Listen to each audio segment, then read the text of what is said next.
T20 world cup में cricket का दियो जमी बोस हो गया। जिम्बाब्वे ने ऑस्ट्रेलिया को शिकस्त दे दी। अफ्रीकी टीम के आगे कैंगरूज बेबस दिखाई दिए।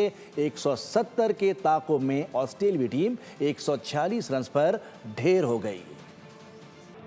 T20 वर्ल्ड कप में बड़ा अपसेट वो हुआ जिसका गुमान मुश्किल था। जिम्बाब्वे के आगे ऑस्ट्रेलिया की एक न चली। अहम मैच में जिम्बाब्वे ने पहली बैटिंग की। 20 ओवर्स में 2 विकेटों के नुकसान पर 169 रन स्कोर किए।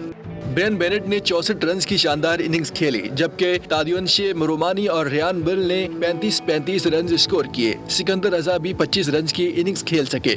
कैंगरूज बैटिंग के लिए आए तो जिम्बाब्वियन बॉलर्स झपट पड़े। इब्तदाई 3 विकेटें महज 25 रन पर गिर गईं।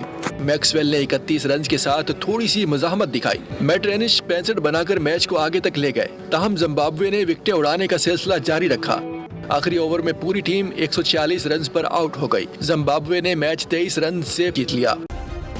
सब्सक्राइब करें और बेल दबाएं ताकि कोई खबर रह न जाए।